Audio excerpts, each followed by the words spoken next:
Aloha, my name's Anna Covert, and I'm coming to you from my battleship here on the beautiful island of Oahu. This week on the Covert Code, the topic is digital marketing innovation and wealth growth-focused strategies. And I'm pleased to introduce Rachel Sanders, CEO and co-founder of Rootine, a digital creator, and host of Smart Health with Rachel Sanders. With a network of over 298,000 health and productivity enthusiasts, Rachel shares actionable insights on navigating the digital landscape, improving brand growth, as well as how to navigate the demands of professional demands with personal health and wellness. Thanks so much for being here today, Rachel. Thanks for having me. I'm excited to be here. Great. Well, to get the party started, why don't you tell us a little bit about your own professional journey and what was your vision behind creating Rootine? Yeah, of course. So I started my career in the finance world. So I was an investment banker for 4 years, focused on the healthcare service industry, healthcare service and healthcare tech. So what that means for those of you who don't know, I've worked on collectively over $1 billion worth of transactions. Typically, it's a smaller company selling to a larger company, but also some public market financing deals as well. And so I was really able to see the entire healthcare landscape. And one of the things that I saw was there was all this technology and innovation happening in healthcare. So traditional healthcare services. So once people are actually sick. But I really had this light bulb moment to say, what if we use the advancements, take a much more science-backed, data-driven approach to holistic health, which was personally something that I had known and been doing for a lot of my life, where my mom was helping me think about what I was doing across my nutrition, across my lifestyle, movement from a really early age to help prevent illness. And then if I did get sick, how I could use it to really heal myself. And I was also personally at that time going through some health struggles, dealing with stress and burnout because the world of finance for early young employees is really difficult. And I really was struggling to figure out where I should start on the holistic health side. And that was really where this idea of everything happening on healthcare services and nothing happening on holistic health, and how can we marry them?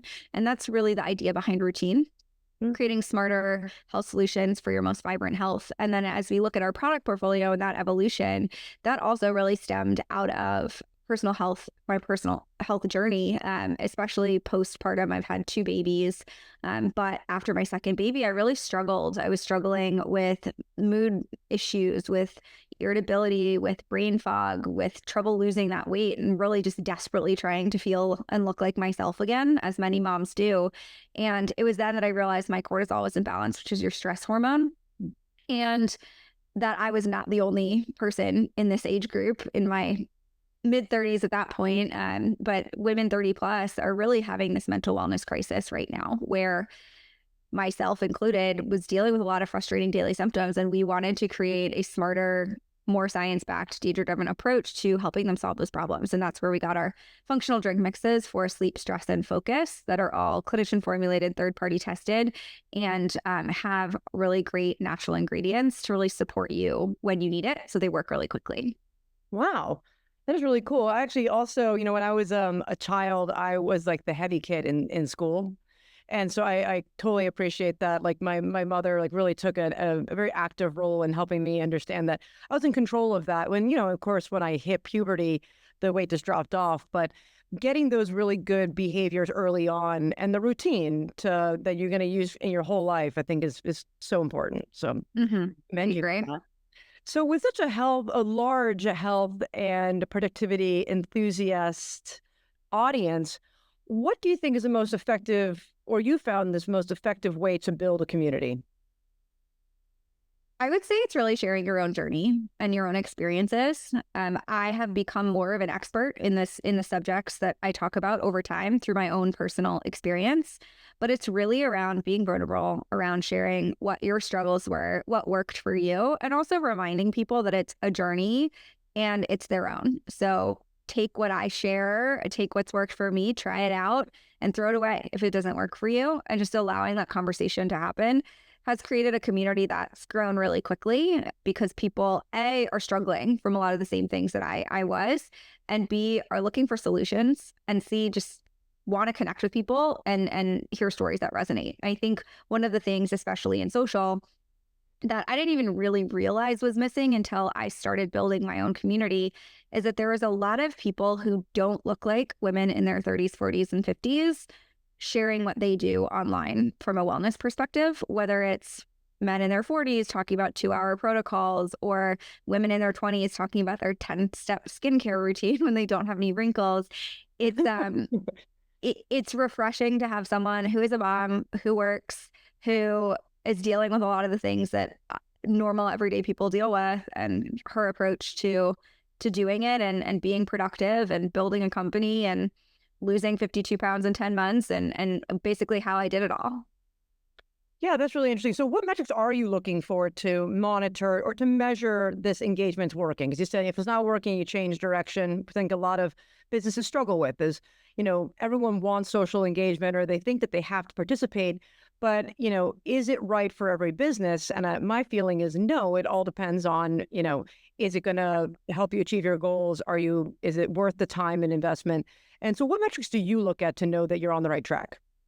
I would argue that some version of social is important for every single business. It just depends on what version of social you're talking about. Right. So, for example, consumer businesses, I would say if you're not on Instagram or TikTok, you're probably losing out on brand awareness, on the ability to talk to customers quickly. I mean, if you think about small TikTok accounts can go viral really fast. I mean, we just saw this last week ourselves. Like we had a video that is close to 2 million views, right? Wow. Like you can't reach that amount of people from paid, from any other type of marketing.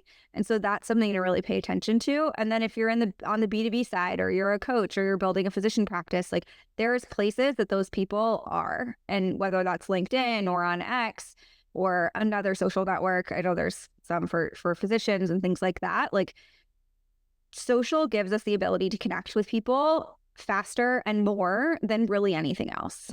So I would say, to your point, like people need to think about that.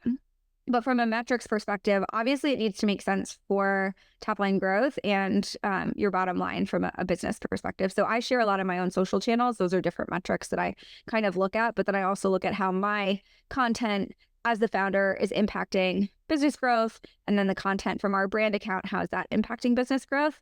It's not an exact science, but there are ways to understand, all right, if something went viral this week, did Amazon lift? Did our direct consumer lift? As we think about going into retail, you can also see retail velocity shift as you get more engagement on social. And so all of those pieces, you kind of look at it together, and then you can also take it away, right? Like there's algorithm changes that recently happened where my reach dropped for a period of time. We're going back up now, but I could see the shift in our metrics as a business when my social metrics changed. Yep.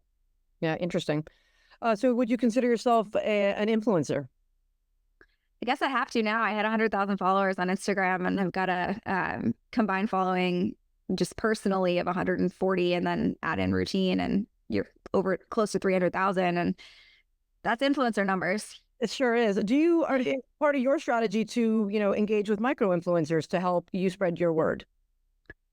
We don't engage with micro-influencers as much right now. We have a very targeted strategy as we think about content creation, in part because in the last 11 months, I've personally become an influencer. And so I have the ability to create content at a rate that you just can't get at our business scale with other influencers. And so we think about that in conjunction with where we're spending our time elsewhere. Plus, we really want to make sure that we're sharing the information in an authentic way that's really doing justice to the products. And so we want to make sure we're working with people that have the following that really resonates, and that have the audience that would understand the products, want the products, etc. Yeah, there's more control. I mean, I always think that that's one of the pieces. And then you have to manage these influencers, and really you don't have the same control. So you mentioned creating content at record speeds. Are you using any AI to help, share and create this at a faster rate? I'm not. I will say ChatGPT is kind of like my personal assistant. So I do I write all of my own content across my newsletter, across my social. We write all of our own content from Rootine. We use ChatGPT sometimes to brainstorm or think about what topics would be really relevant to really get us thinking, but then we take it and create it ourselves. Yeah, I had a similar experience, at my agency that very, I guess, overall, we were, kind of against the idea that, something was going to write anything for us, right, with the control. But then we started using it for alt tags and meta descriptions, and, computers writing for computers has really been working out. But similarly, I've found that with Chat GPT, like clickbait, for instance, it is so incredible at it that, it's a great resource especially for those, I think, smaller businesses who struggle with the time to commit, right? They might know what they want to say, but they have a hard time saying it. Yeah. It is good if you need to get started, or you need to think about your tone, or I even use it to help me train myself to write in a way that's going to be better received online, more so than ever before. So I use it as a tool, I guess, but I don't write using it. Right. Well, being an author, I always worry about what you put in there too, because it's learning from everything that we feed it. And so proprietary content or things that, always got to be on the lookout for how it will be shared or used. So tell us a little bit about your, Smart Health program, and, what is your vision there and overall strategy?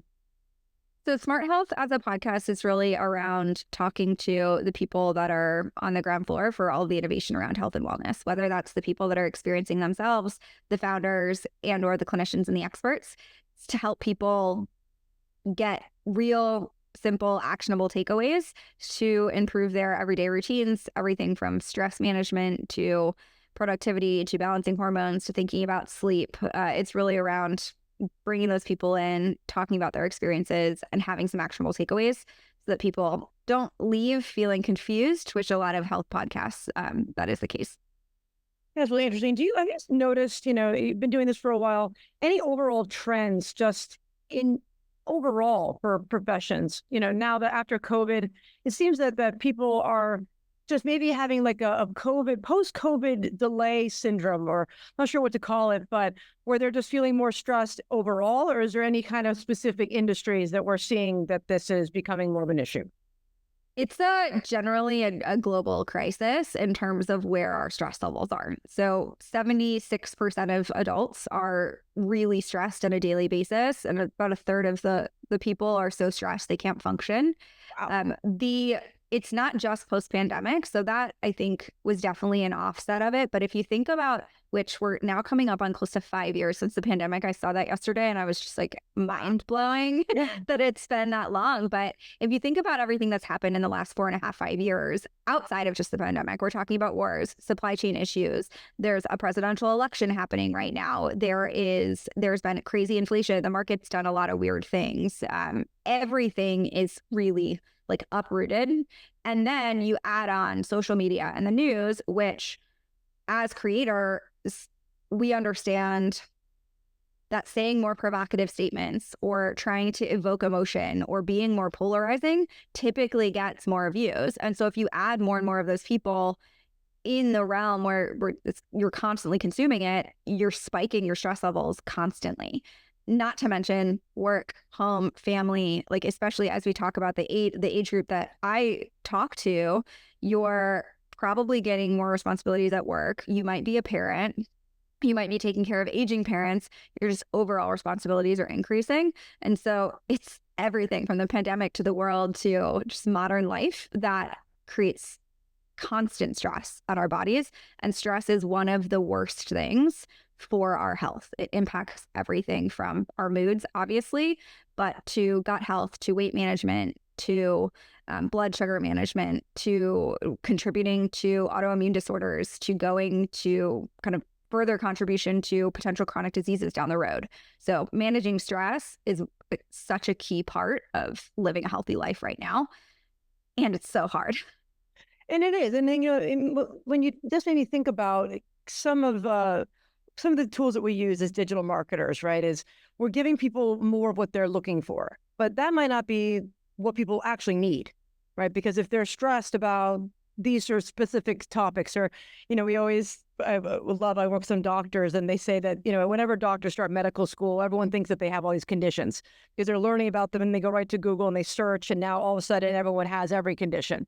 And like they said, the right thing to do is to go to Google if you're feeling ill, or because all these other things could pop up. And then on that same note, do you feel the same way of people, while trying to find ways to de-stress, are they actually enhancing their stress because now they're seeing more and more of this content that they're seeking? It's like a it's possible. You also see that with metrics too. So all the wearables that people have, like the Fitbits and the Whoops and the Auras of the world, some people take it so far that they're so deep in the metrics that it actually stresses them out and makes their health worse instead of helping them to have better behaviors or make changes. I would say that the best thing to combat that is to take what you're seeing in the context of your life, distill it down, and see if there's one thing that you could try. Say you're trying to manage your stress and you see something around 10 things to help you de-stress. Seeing 10 things that you're not doing and thinking that you need to do all of those 10 things is just going to make you more stressed out. So is there one thing that you can try this week and see if it works for you, and then try another thing the next week and really have that long-term mindset? Otherwise, it is going to feel overwhelming. On the flip side of that, I do think that the news, Google's terrible for medical stuff, but the internet overall has opened up people to have the ability to understand what's going on in their bodies in a way that they haven't really been able to before. And especially for women, a lot of women deal with medical gaslighting. I mean, even I was told my excess weight and my fatigue and my gut issues were all normal and something that is just motherhood and happens postpartum. And frankly, maybe it's normal, but it doesn't have to be the case. And so it allows you to get a little bit more knowledge to advocate for yourself. Do people go on the wrong side of that? Yes.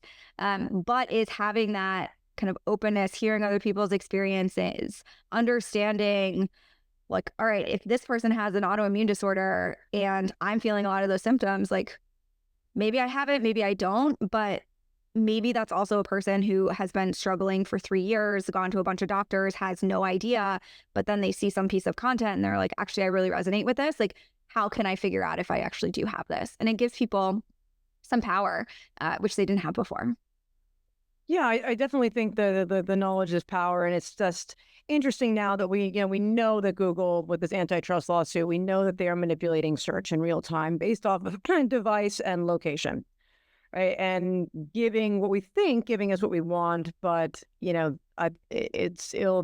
be interesting to see where it goes from here. What is your view of I guess, what is your marketing mix for Rootine in terms of, I know you're doing social, what else are you using or helping to communicate to your audience on how to navigate the digital landscape?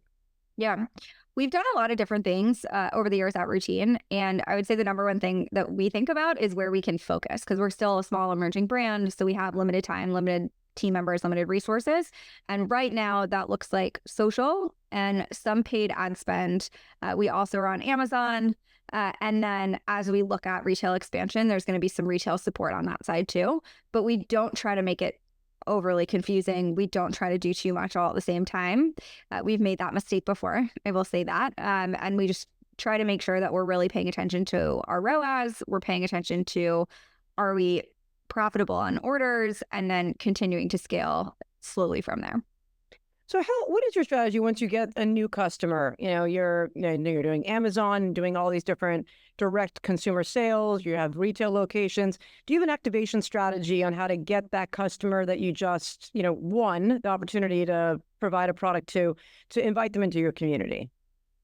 We have a lot of different channels and different ways that we do it across channels. So there's everything from emails to SMS to packaging to how people are finding out about us. It really depends on where people are finding us and what product they're purchasing, and then how we bring them in overall. Yeah. So what do you think are some of the, greatest challenges that face other businesses in your same segment in the next couple of years here? New wellness. Yeah. So from a consumer wellness standpoint, there are more things coming in the market every single day. And I would say one of the biggest challenges is just making sure that you're standing out in the market, that you're being really cognizant of where the white space is and how you're filling it. And especially for newer brands before you come to market, having a true differentiation strategy and making sure that you're not only differentiated from a product standpoint, but how are you marketing differently? What's your conversation? What's the target market that you're looking at? And how is that all really different? Because there's still tons and tons of white space in the wellness space. There's so many needs that are not being met for so many different people, but you need to be really clear and really specific on where those needs are. And I would say that will continue to be a challenge for all brands going forward. And then, of course, just thinking about revenue and marketing mix, it continues to change as algorithms change, as efficiency changes, as new tools come on. It's really about making sure that you're spreading yourself around so that you can turn on different levers, but also being nimble and flexible as things change so that you can adapt. Yeah. What is your thought on, now at least we're starting to see on some of our brands that, especially this Gen Z, they're so different than how when we grew up, right? They had social media their entire lives. We're kind of like breaking them into the me generation, like they want everything to be customized, or the we generation, where purpose, and they want to attach themselves to these brands that really, it's more than just a product. There's a company mission, and how are we proving that? Not just saying that we're doing it, but what is the proof behind the mission? What is your thoughts on Rootine, and do you have a value statement or brand purpose beyond just helping people? Yeah, so we do. We also don't target Gen Z. So I'm not a Gen Z expert. I will say one of the reasons we don't target Gen Z is because there's a lot of brands that do. And the women that we serve are vastly underserved in the market. And so we want to make sure that those women who have real issues that really need to be solved, especially as they're getting into middle age, as their hormones are changing, that they have solutions for them. And one of the reasons so many brands are targeting the Gen Z audience is because social is such a big piece of it, and you can explode really fast on social. And so from a marketing perspective, one of the ways that brands are building trust with the Gen Z audience is through being more vulnerable, being more authentic, and showing the people side of the brand and the purpose side of the brand across their socials. So you see like these Gen Z brands across TikTok, like their founders are doing funny dances, like you're taking them behind the scenes in the factories, you're seeing like how the hiring process is, you're seeing all of the pieces versus the like Instagram brand era that we've since left, where everything was really curated and pretty and you saw the finished product. Gen Z wants to see how everything's being made, and they want to make sure that they believe in it and that they want to stand behind it, but it also creates this crazy loyalty if you get it right. Yeah, and that's what I was thinking, because you made a comment earlier that I thought it's very relevant of, that there's a lot of people using skincare products, as for instance, that don't even have any wrinkles, right? And we started to see this big motion or chatter about makeup and how there's kids. I mean, we're talking teenagers who are buying and following these makeup influencers, but really they don't even have the need for it yet, but they're creating that feeling or brand resonance early on. So for you, is there any opportunity to try to create better behaviors or routines for someone before they get to the part where now they're going to be your market?